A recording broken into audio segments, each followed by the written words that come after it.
이는 카메라에 포착된 희귀한 순간이다. 이 눈보라는 정말 지루하네요. 대군 소떼 속으로 들어가려고 감히 하다. 거기서 송아지를 사냥해보세요. 그러나 송아지 주변에는 보호자가 있습니다. 이건 확실히 자살 사냥이에요. 어미소는 날카로운 뿔을 사용합니다.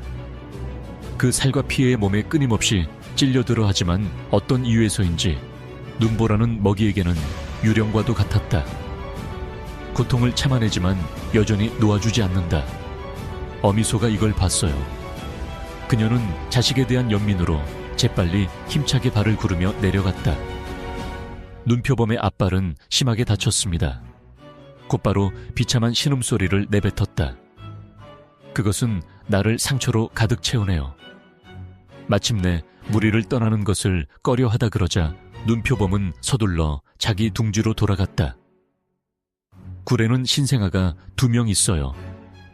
다와가 그렇게 열심히 노력하는 이유가 바로 이겁니다. 모유 수유 후 다와는 영토를 순찰하는 데 바쁘다. 재난이 다가올 줄 모르고 다와 칭하이 고원 워킹.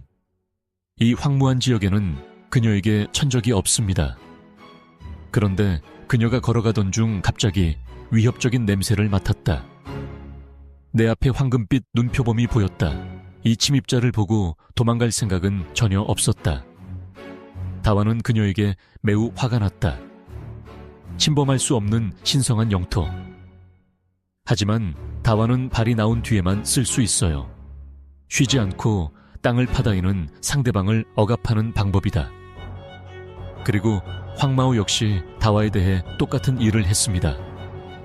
싸울 준비가 되어 있음을 보여주다. 언제든지 양측 모두 즉각 긴장했다 하지만 AI 역시 쉽게 행동에 나서지 않는다. 왜냐하면 그들은 모두 어깨에 어머니가 되었기 때문입니다. 둘 다 젊은이를 키우는 책임을 지고 있습니다. 마침내 모택동 황제가 먼저 항복했다. 그는 항복하는 자세로 땅에 무릎을 꿇었다. 새로운 다와는 치열한 전투를 피했다. 황마오는 떠날 때 꼭대기에 서서 아래를 내려다보았다. 다와 영토를 침략한다는 아이디어가 나왔습니다. 여기에는 먹이가 너무 많기 때문에 다와는 황마오가 떠난 것을 보았다. 사냥할 먹이를 선택해야 합니다. 첫째로 눈앞에 맛있는 벌레들이 나타났다. 그들은 느리게 달리지만 몸은 매우 강합니다. 이것은 가장 위험한 먹이입니다. 그러자 다와는 돌아섰다. 옆을 보면 육지 수달이 있습니다. 크기가 더 작다 하지만 상대방은 그다지 똑똑하지 않은 것 같아요. 먹으면 영향을 미칠 수 있습니다. 뇌 발달. 다와가 마침내 목표를 정했다. 절벽 위에 사냥들이 있다. 그들의 고기는 맛이 좋고 공격적이지 않습니다. 이것은 이상적인 사냥 대상이다. 다와는 결심하고 곧바로 산에서 내려갔다. 그런 다음 그녀는 자신의 털 색깔을 사용했습니다. 주변 환경에 어울리다 그녀는 자신을 아주 잘 숨겼다. 동물 경고, 시스템 사냥 계획을 거의 망쳤다. 다행스럽게도 다와 사냥 기술이 더 뛰어나다. 영토에 보호할 젊은이들은 건강하게 자랍니다. 그러나 비옥한 땅도 문제를 일으킬 수 있습니다. 사냥 중 다와는 사냥을 잡아 잔치를 벌일 준비를 하고 있다. 갑자기 굉음이 들렸다. 옆에 계곡 반대편에서 황마오가 오는 것을 보았습니다. 먹이가 부족해서 마오 가족은 사냥을 하러 이곳에 왔습니다. 이번에는 특별히 지원군을 데리고 왔습니다. 저거 3명의 남자애들이에요. 4명이 1명과 맞서며 자랐다 황마오. 자신감 더 생겼다. 접근한 후 그는 즉시 웅크리고 공격할 준비를 했습니다. 다와도 자신이 약하다는 걸 깨달았다. 그 사람들을 한번 쳐다보고 나서 아기는 멀리 있고 배고프다 방금. 먹은 맛있는 음식을 포기해야 했어요. 젊음으로 돌아가기로 선택하다 하지만 황마오는 그 맛을 이미 맛보았다. 그럼 이것으로 만족하지 않는다.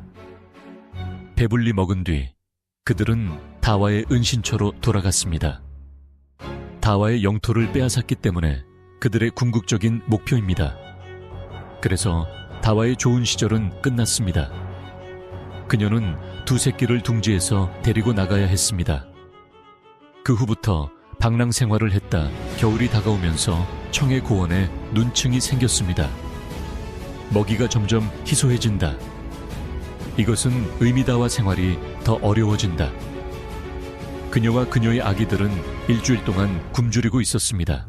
다와가 마침내 목표를 정했다. 절벽 위에 사냥들이 있다. 그들의 고기는 맛이 좋고 공격적이지 않습니다. 이것은 이상적인 사냥 대상이다. 다와는 결심하고 곧바로 산에서 내려갔다. 그런 다음 그녀는 자신의 털 색깔을 사용했습니다.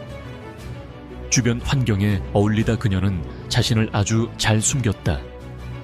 동물 경고 시스템 사냥 계획을 거의 망쳤다. 다행스럽게도 다와 사냥 기술이 더 뛰어나다 영토의 보호하에 젊은이들은 건강하게 자랍니다. 그러나 비옥한 땅도 문제를 일으킬 수 있습니다. 사냥 중 다와는 사냥을 잡아 잔치를 벌일 준비를 하고 있다. 갑자기 굉음이 들렸다. 옆에 계곡 반대편에서 황마오가 오는 것을 보았습니다. 먹이가 부족해서 마오 가족은 사냥을 하러 이곳에 왔습니다. 이번에는 특별히 지원군을 데리고 왔습니다. 저거 3명의 남자애들이에요. 4명이 1명과 맞서며 자랐다. 황마오, 자신감 더 생겼다. 접근한 후 그는 즉시 웅크리고 공격할 준비를 했습니다. 다와도 자신이 약하다는 걸 깨달았다. 그 사람들을 한번 쳐다보고 나서 아기는 멀리 있고 배고프다 방금 먹은 맛있는 음식을 포기해야 했어요. 젊음으로 돌아가기로 선택하다 하지만 황마오는 그 맛을 이미 맛보았다. 그럼 이것으로 만족하지 않는다. 배불리 먹은 뒤 그들은 다와의 은신처로 돌아갔습니다. 다와의 영토를 빼앗았기 때문에 그들의 궁극적인 목표입니다. 그래서 다와의 좋은 시절은 끝났습니다. 그녀는 두 새끼를 둥지에서 데리고 나가야 했습니다. 그 후부터 방랑 생활을 했다. 겨울이 다가오면서 청의 고원에 눈층이 생겼습니다. 먹이가 점점 희소해진다. 이것은 의미다와 생활이 더 어려워진다. 그녀와 그녀의 아기들은 일주일 동안 굶주리고 있었습니다. 음식을 찾다 그녀 수컷 눈표범의 영역에만 들어갈 수 있습니다. 사냥을 하려고 하지만 다음 순간 수컷 눈표범의 추적에 직면하다. 다와는 여기를 떠나는 것만을 견딜 수 있다. 다와는 어린아이와 함께 방황하는 삶을 계속합니다. 넓은 눈밭을 걷다 다와는 처음으로 노숙의 고통을 경험했다. 지금 그녀의 마음속에는 단 하나의 소원만이 있습니다. 그것은 이 겨울 동안 젊은이들을 데리고 다니는 것입니다. 눈이 점점 더 많이 내리면서 차가운 바람이 양떼를 계곡으로 몰아냈다. 다와는 어디에 있나요? 이는 다와의 공격 범위 내에 있습니다. 이것은 귀중한 기회입니다. 다와는 정말로 이해해야 합니다. 그런데 쫓아오던 다와는 갑자기 멈췄다. 그 다음에는 계속 앞발을 핥았다. 두꺼운 눈층 아래에 날카로운 돌이 있는 것으로 밝혀졌습니다. 다와의 앞발에 깊이 찔림, 그것은 단지 젊음으로 돌아갈 수 있습니다. 부상 상태, 이제 사냥에 대한 이야기는 그만하자. 여행도 어려워진다. 염소들의 등장인물인 듯하다. 필요한 때에 구출하는 것이 아니다. 하지만 어려운 문제야. 젊은이를 만난 후 그들은 절벽 아래에 함께 숨었습니다.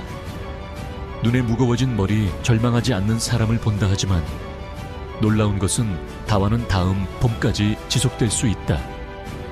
눈이 녹기 시작한 것을 보세요. 먹이가 멀리서 다시 이동했습니다. 다와는 배고픈 아기들을 살펴본다. 배팅 옵션 앞다리 상처가 아직 낫지 않아서 송아지를 천천히 움직이기로 결정했습니다. 모든 눈표범을 위해 소떼 전체를 혼자서 마주하는 것은 메뚜기는 차의 힘을 모른 채 차를 발로 차다 소떼가 사방에서 달려와서 도와주었다. 하지만 다와는 포기하고 싶지 않았습니다. 이것이 자신과 젊은이들의 마지막 기회이기 때문이다. 어미소의 미친 충돌에 맞서다 그는 여전히 송아지를 꽉 움켜쥐고 놓지 않았습니다. 어미소의 미친 듯한 발굽소리 아래서 딱 맞춰서 다와의 앞다리 다친 부위를 차다 결국 고통 때문에 서둘러 이곳에서 도망쳤습니다. 배고프고 다쳤을 때 그럼 그녀의 결말도 쉽게 짐작할 수 있겠지. 그녀의 아름다운 몸매가 마침내 점차 눈에 묻혀가다 어린애들은 아직도 집에 있어요. 다와의 귀환을 간절히 기다리고 있어요. 하지만 이번에는 불행히도 엄마가 더 이상 돌아올 수 없습니다. 그녀는 평생을 하지만 성공적으로 당신을 봄으로 데려왔습니다.